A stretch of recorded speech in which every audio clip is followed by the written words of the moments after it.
Eh bien, bonjour à tous. Je suis très heureuse de vous retrouver pour ce troisième webinaire pour un thème toujours d'actualité, l'obligation de sécurité face au Covid-19, qui va être animé par Maître Alexandre Barège, avocat au barreau de Lille et également maître de conférence à l'Université de Lille, mais aussi formateur à l'IREO, que je remercie donc de bien avoir voulu accepter ce webinaire dans cette configuration tout à fait particulière. Avant de lui laisser la parole, je vous rappelle les règles de ce webinaire. Vous avez un onglet questions qui est à votre disposition pour poser toutes les questions que vous souhaiteriez pendant l'intervention de Maître Barège et auxquelles il n'aurait pas répondu. Bien évidemment, ces questions doivent être des questions d'ordre général. Nous ne répondrons pas aux questions d'ordre privé, d'ordre personnel. Pour cela, vous pourrez contacter Maître Barège qui laissera ses coordonnées sur le diaporama qui va être affiché. Un chat est également à votre disposition, que nous vous remercions encore une fois d'utiliser avec bienveillance comme cela a été fait depuis le départ. Tout débordement, je le rappelle, conduirait à une exclusion immédiate de ce webinaire. Enfin, je vous informe que ce webinaire, comme tous les autres, sera disponible en relecture dès la fin de l'enregistrement et vous recevrez d'ailleurs à la fin de celui-ci un mail vous permettant de le relire autant de fois que vous le voulez, mais aussi de le télécharger avec le petit onglet qui va figurer en haut à droite de l'écran. Je vous remercie, je vous dis à tout de suite sur le chat ou le forum des questions et cède la parole immédiatement à... Bien, bonjour à tous. Alors, j'espère que la connexion sera bonne. Voilà, donc je suis très heureux de vous retrouver.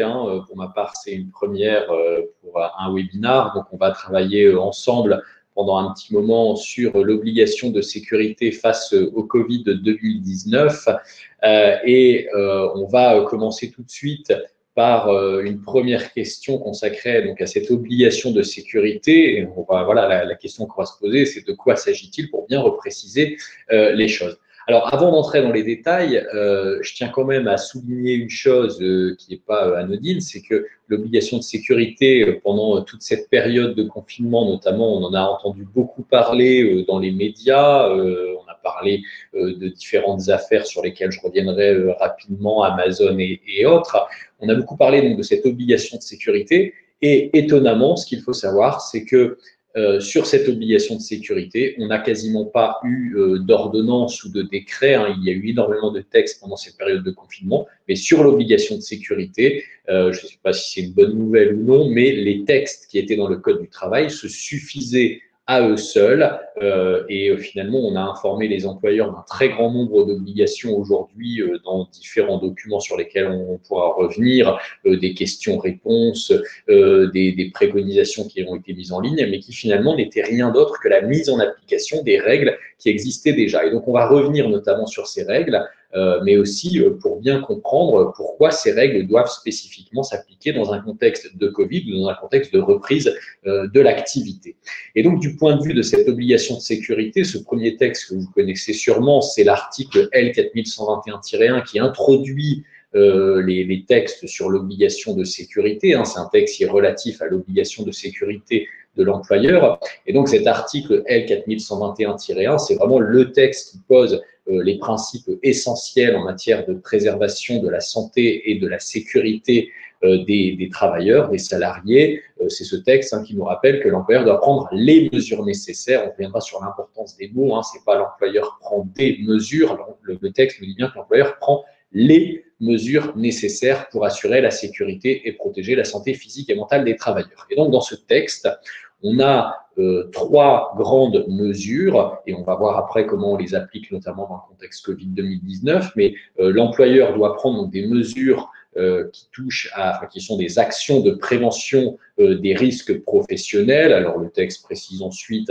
on ne va pas rentrer dans les détails, y compris sur l'article L4161-1, qui sont tout ce qui est contraintes physiques, environnement agressif, rythme de travail, mais peu importe, l'idée c'est celle-là, c'est que l'employeur doit mettre en place des actions de prévention des risques professionnels, il doit mettre en place ensuite des actions d'information et de formation, et on y reviendra dans un instant dans le contexte Covid 2019, ça peut avoir son importance, et il doit mettre en place une organisation et des moyens adaptés. L'idée, c'est d'adapter le travail à l'homme et non pas d'adapter l'homme au travail. Donc, l'employeur doit véritablement réfléchir à l'organisation du travail, aux moyens qu'il met en place pour préserver la santé et la sécurité des travailleurs. Et en tout temps, c'est ce que précise le dernier alinéa de ce texte, il doit évidemment adapter les mesures. Et puis ce texte qui nous explique donc ce qu'est l'obligation de prévention, hein, on y est déjà, et l'obligation de sécurité, c'est ça, c'est la mise en place de ces actions de prévention, information, formation et une organisation et des moyens adaptés. Il est ensuite précisé par un deuxième texte, l'article L4121-2 qu'on utilise très souvent sur le plan pratique, qui nous rappelle que l'employeur doit mettre en place les mesures que l'on vient d'évoquer sur le fondement des principes généraux de prévention qui sont listés par le texte, hein, les 9 principes de prévention, éviter les risques, évaluer les risques qui ne peuvent pas être évités, combattre le risque à la source, hein, c'est dès la source qu'on va combattre ce risque. Il faut ensuite adapter le travail à l'homme. Je ne vais pas vous lire tout le texte, je vous laisserai le lire tranquillement par la suite. Mais voilà, cette idée qu'il faut adapter le travail à l'homme, elle est essentielle en choisissant les bons équipements, le travail qui est le moins fatigant peut-être ou le moins pénible pour les salariés. On doit prendre en compte l'état d'évolution de la technique, remplacer ce qui est dangereux par ce qui n'est pas dangereux ou moins dangereux. Il faut aussi planifier la prévention, on va y revenir dans un instant.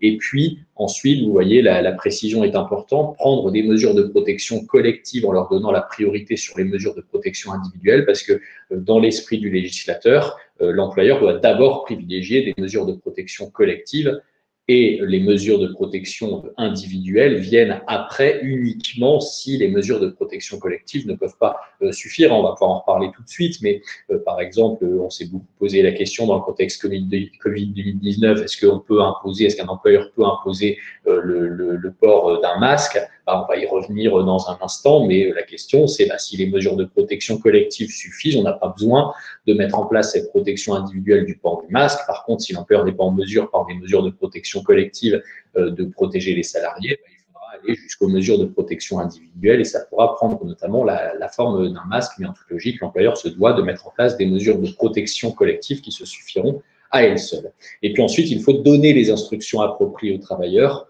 On va voir que ça a également son importance du point de vue des obligations des salariés eux-mêmes. Alors, une fois qu'on a dit tout ça, eh bien, très simplement, dans le contexte Covid-2019, qu'en est-il? Tout simplement, c'est extrêmement simple, les textes s'appliquent. Les textes s'appliquent, ils s'appliquent strictement, simplement, et en définitive, ils ne s'appliquent pas différemment de ce qui se fait d'habitude. C'est peut-être que pour un grand nombre d'employeurs, ils ont peut-être moins de vigilance en temps normal. Et je pense que l'un des bienfaits peut-être de cette crise que l'on a traversée et que l'on est encore en train de traverser, c'est peut-être c'est que ça sensibilise les employeurs sur ce qu'ils doivent faire. Et en fait, ce qu'on leur demande de faire aujourd'hui, ce n'est rien d'autre que ce qu'ils doivent faire en tout temps, et donc, notamment aujourd'hui, il faut mettre en place les mesures de prévention des risques professionnels, mettre en place des actions d'information et formation, mettre en place une organisation et des moyens adaptés. Un exemple concret par rapport à ce Covid 2019, il y a quelques jours, pour pas dire 2 jours, le 11 mai 2020, vous avez une société de Lyon qui a été condamnée par le tribunal judiciaire de Lyon. C'est une société qui s'appelle Le Coursier de Lyon, qui vient notamment d'être condamnée à mieux former les salariés, parce que cette société, alors qu'il fait de la livraison, s'est contentée de mettre des masques à disposition des salariés, mais n'a mis en place aucune mesure de formation sur comment bien utiliser ce masque. Vous savez, tout ce qu'on a vu dans les médias, il ne faut pas trop se toucher le visage, etc. Mais tout ça, ça implique une véritable formation des salariés, et l'employeur ne doit pas se contenter de dire tiens, voilà des masques, maintenant débrouillez-vous. Les masques, on est dans les actions de prévention, mais à côté de ça, il y a aussi des actions d'information et de formation. Et donc ça, c'est un exemple très concret qui démontre toute l'importance de ces principes de l'article L4121-1. Donc ça, toutes les règles, prévention, information, formation, mettre en place une organisation et des moyens adaptés, ça doit être respecté. On l'a vu aussi avec la célèbre affaire Amazon du tribunal judiciaire de Nanterre et la cour d'appel de Versailles, qui a confirmé le 24 avril 2020 la décision en condamnant Amazon à évaluer concrètement les risques, à mettre en place davantage de mesures de distanciation sociale entre les salariés. Tout ça, ce n'est encore une fois que l'application de ces principes des articles L4121-1 et des articles L4121 et de l'article L4121-2 qui s'appliquent à l'identique. L'employeur doit prendre toutes les mesures de prévention. On pourra en reparler. Alors, si on avance un petit peu, au-delà de ce texte législatif, on a un texte réglementaire qui pose ce principe que tout le monde connaît, je pense, cette obligation d'évaluer les risques. On l'a vu, elle est dans l'article L4121-2, et donc elle se concrétise par un document, le document unique d'évaluation des risques, le DUER, document qui doit reprendre tous les risques, les mesures que l'on envisage de prendre pour éviter ce risque ou le limiter.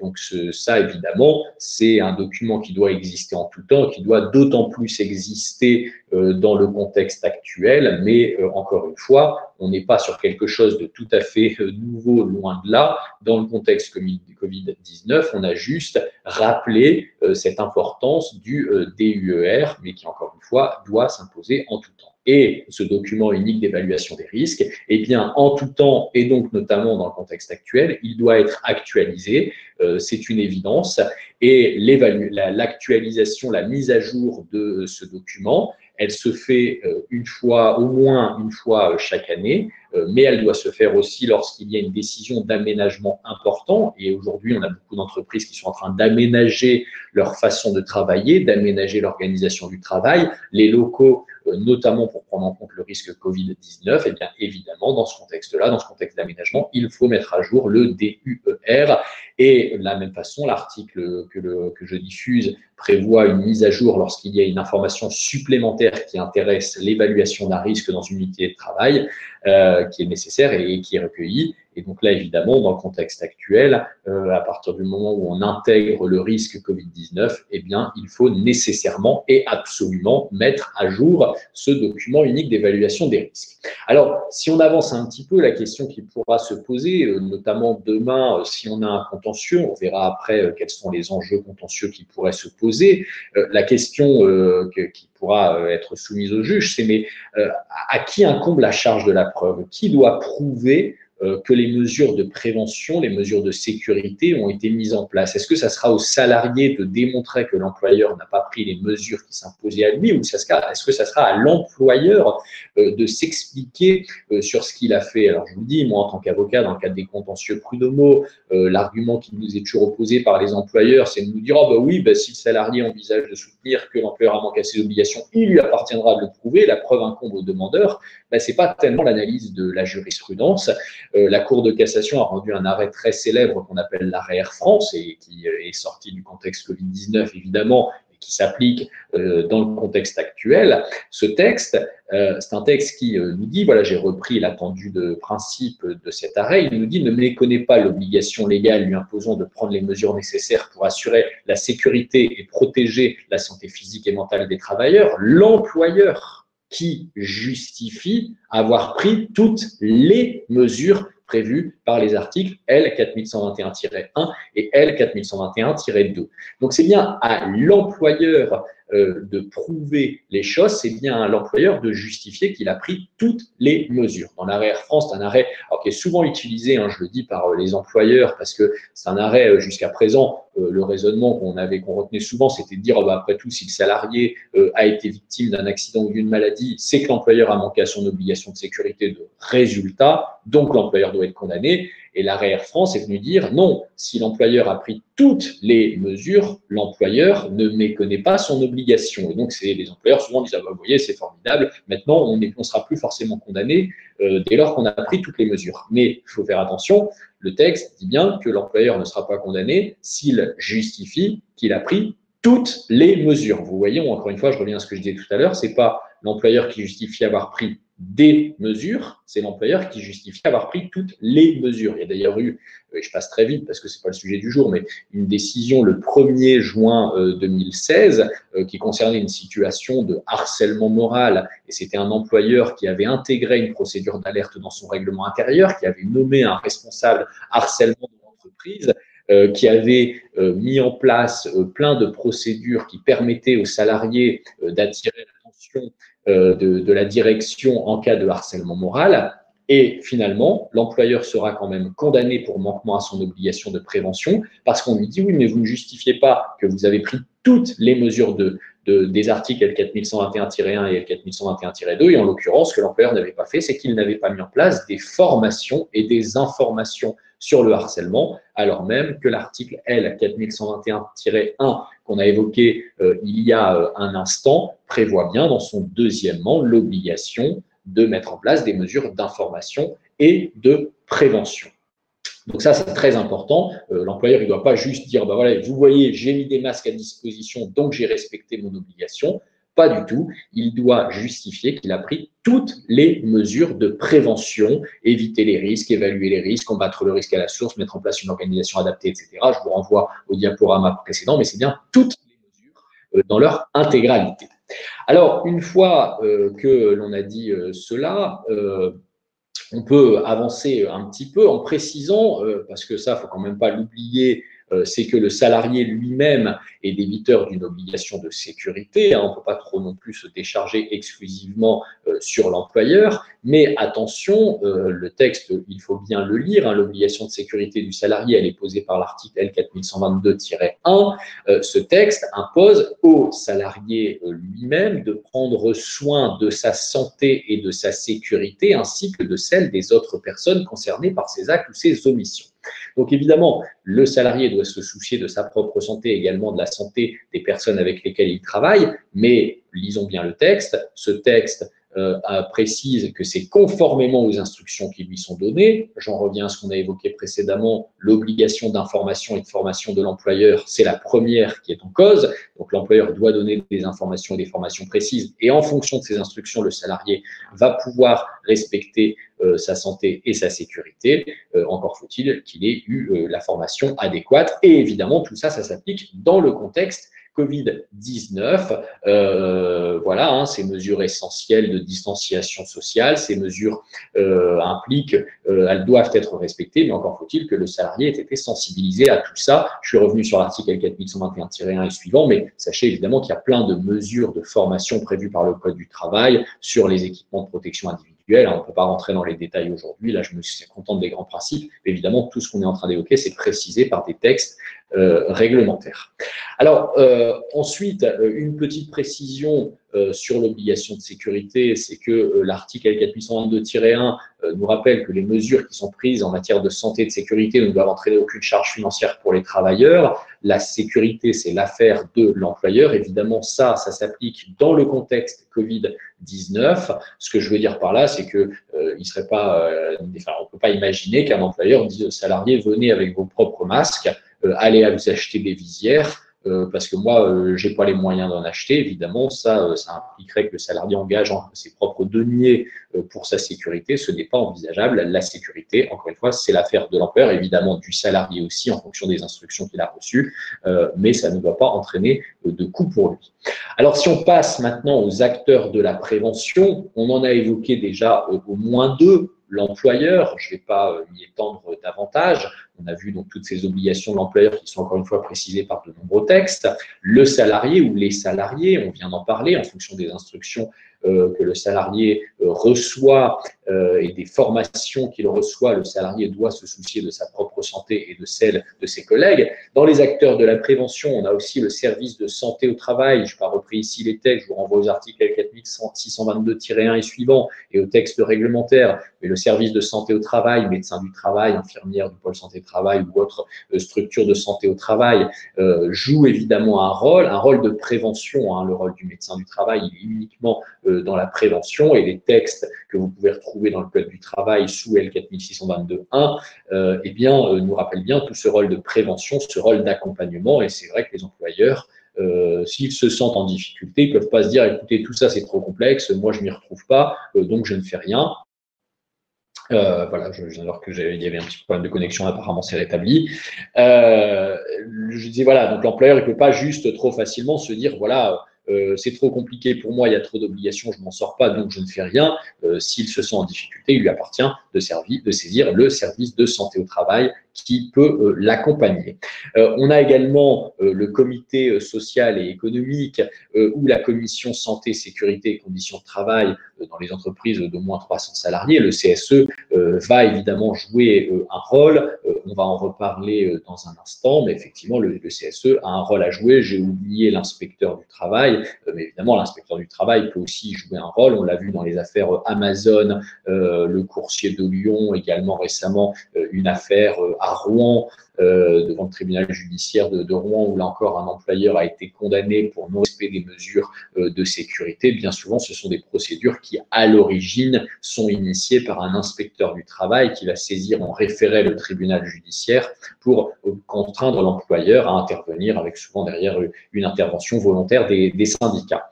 Alors, on parlait donc du CSE. Effectivement, le CSE a un rôle à jouer, mais là encore, on est sur les règles absolument habituelles, rien de tout à fait nouveau. Là, j'ai repris très rapidement un texte fondamental sur l'obligation de sécurité dans les entreprises de moins de 50 salariés d'abord. Le CSE, en tout temps, il peut présenter à l'employeur des réclamations individuelles ou collectives. Si les élus constatent effectivement dans une entreprise de moins de 50 salariés que les mesures de prévention ou de sécurité ne sont pas prises, le CSE peut intervenir pour présenter ces réclamations individuelles et collectives. Le CSE, dans toutes les entreprises, a pour rôle de promouvoir la santé, la sécurité, l'amélioration des conditions de travail. Alors, pour réaliser des enquêtes en matière d'accident du travail ou de maladie professionnelle, mais plus généralement pour intervenir au soutien des intérêts des salariés. Ils peuvent saisir l'inspection du travail. Évidemment, rien de nouveau à la lecture de ce texte. Et évidemment, ce texte s'applique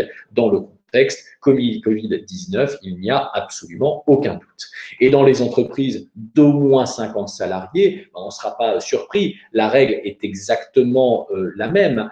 On a des règles habituelles qui s'appliquent dans les entreprises d'au moins 50 salariés. Le CSE, il peut assurer une expression collective des salariés, il peut prendre en compte leurs intérêts, intervenir au soutien de leurs intérêts. Il doit être informé et consulté sur toutes les questions qui intéressent l'organisation, la gestion et la marche générale de l'entreprise. Et notamment, j'ai repris le texte, pour ce qui nous concerne aujourd'hui, tout ce qui touche aux aménagements importants modifiant les conditions de santé et de sécurité ou les conditions de travail. C'est évidemment un sujet qui existe en tout temps, mais qui existe dans le contexte particulier du Covid-19. Et là encore, on ne va pas avoir de surprise, ce texte s'applique naturellement à l'heure actuelle, ou s'il y a une mesure d'aménagement important qui modifie les conditions de santé et de sécurité ou les conditions de travail, il faudra informer et consulter le CSE. C'est d'ailleurs, on a parlé dans les médias, vous avez sûrement vu passer cette affaire rendue par le tribunal judiciaire du Havre qui concerne Renault Sartrouville, qui a été condamné à fermer son entreprise parce qu'il n'avait pas pris les mesures nécessaires. La décision, elle est très longue. On reproche à Renault de ne pas avoir mis en place toutes les mesures de prévention qui s'imposent, mais aussi, il y a un certain nombre de vices dans la procédure de consultation du CSE ou de la commission de la C2SCT qui ont justifié que la procédure était irrégulière. Mais dans cette décision, si vous la lisez dans l'intégralité, ce qui est intéressant, c'est de relever également que ce qui est reproché à l'employeur, c'est d'avoir simplement informé le comité social et économique sur son plan de reprise de l'activité. Et ce que vient dire le tribunal judiciaire du Havre, c'est que dès lors qu'un employeur met en place un plan de reprise de l'activité, c'est un aménagement important des conditions de travail. Et puisque c'est un aménagement important des conditions de travail,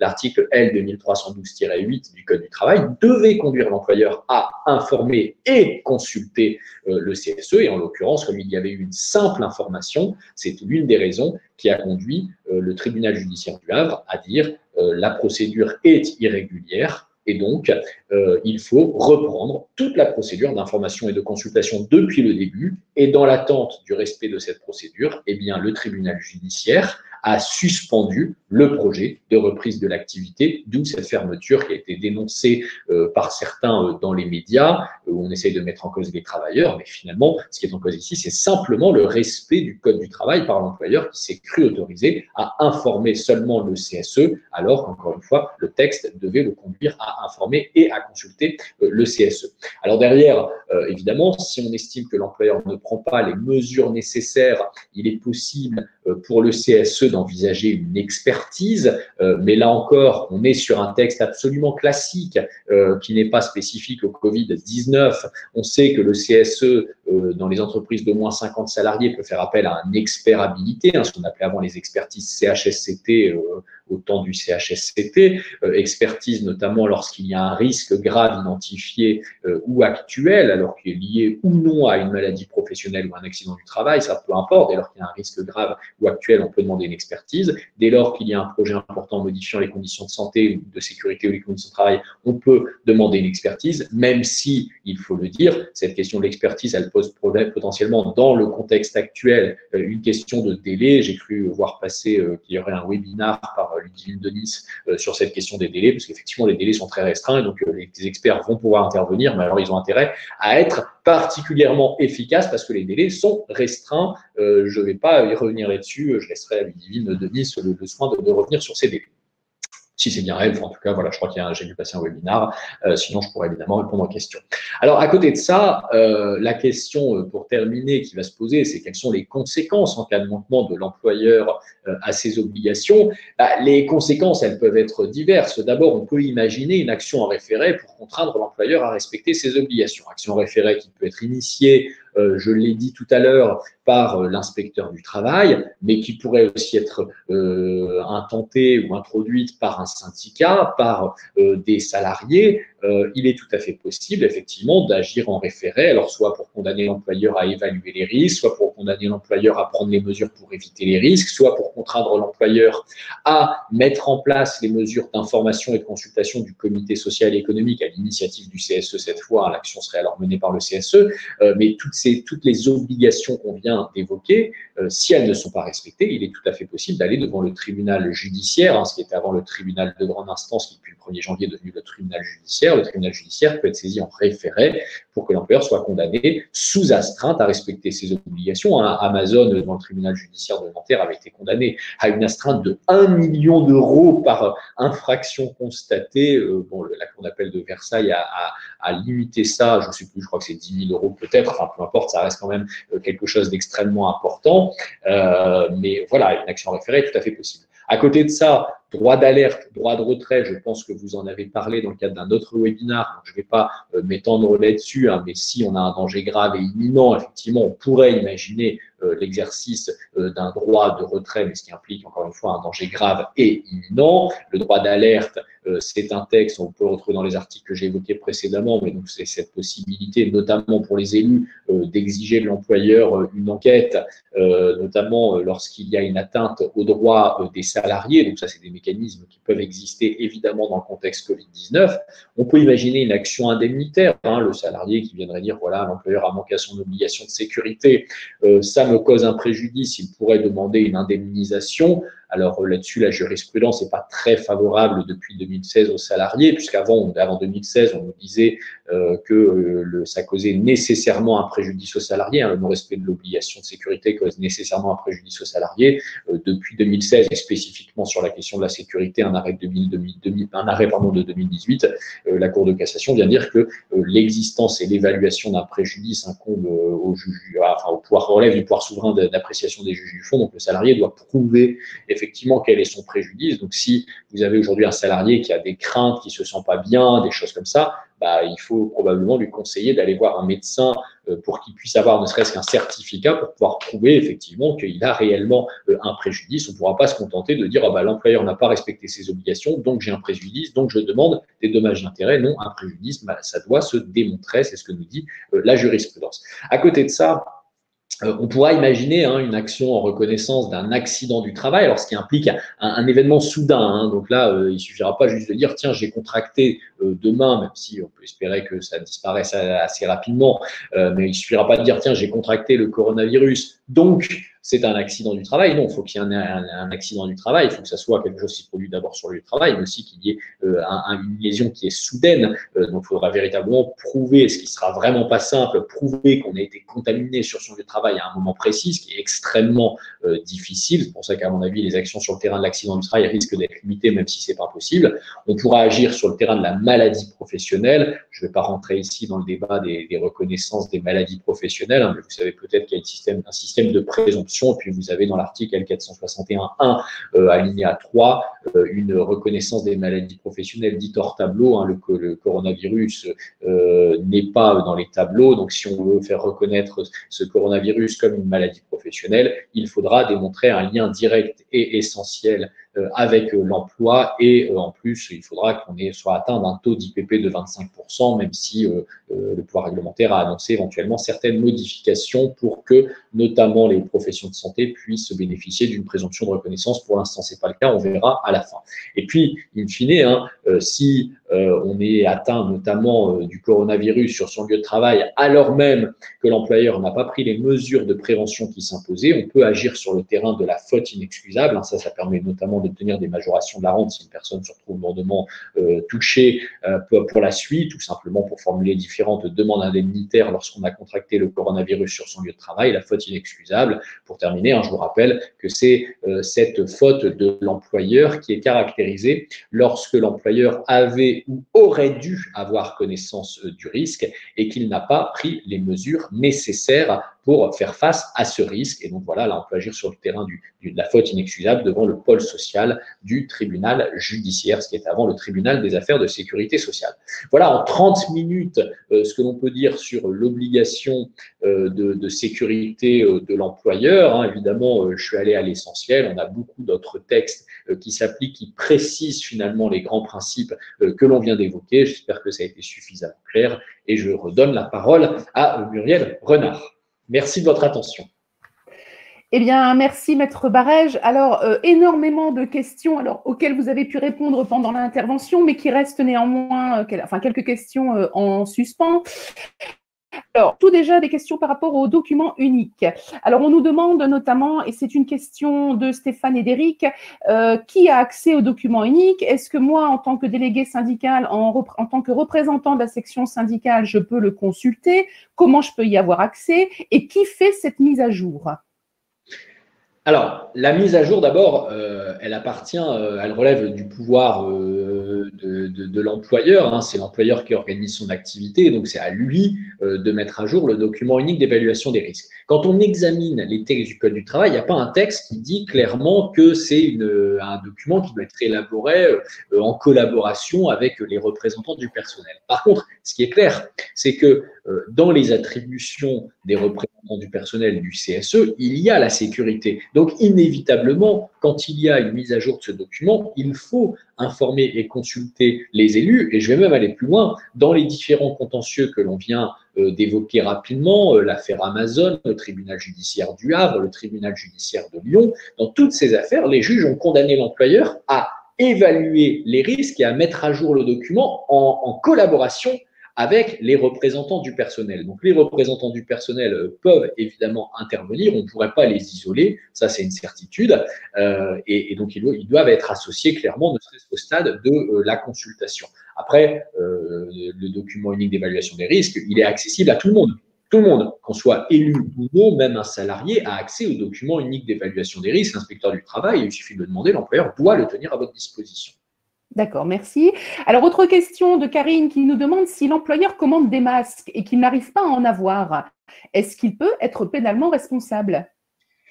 Sur les masques, la règle est claire, je l'ai dit tout à l'heure, d'abord les mesures de protection collective. Les masques, on est vraiment sur les mesures de protection individuelles. Les masques, l'employeur ne peut potentiellement pas les imposer. L'employeur, les masques, encore une fois, ce n'est que si véritablement les mesures de protection collective ne peuvent pas se suffire. Si un employeur met en place une bonne organisation, qu'on a une distanciation sociale, ce qui est proposé, c'est 1 mètre de distance entre chaque salarié pour que chaque salarié ait une bulle, entre guillemets, autour de lui de 4 mètres carrés. Les masques ne sont a priori pas obligatoires. L'employeur n'a pas à les imposer. Donc derrière, si l'employeur vous dit bah oui, j'arrive pas à m'approvisionner en masques, j'ai envie de vous dire oui, peu importe, parce que de toute façon le sujet c'est pas tellement les masques. Moi là, je suis tout seul dans mon bureau, j'ai pas besoin de masque, et ma secrétaire qui est dans le bureau d'à côté qui est toute seule, elle a pas besoin de masque. Par contre, à un moment, si on commence à travailler ensemble, à se rapprocher, il faut que je veille à ce qu'il y ait de la distanciation sociale, et le masque n'est pas tout. Donc l'excuse de j'arrive pas à les commander, c'est secondaire. D'accord, vous les commandez pas, mais qu'est-ce que vous faites à côté? D'accord. Une question de Jean également qui nous demande comment être sûr d'avoir pris toutes les précautions et les mesures, enfin que notre employeur a pris toutes les mesures et les précautions nécessaires. Existe existe-t-il un outil qui pourrait répertorier tout cela, tout ce qui a été fait?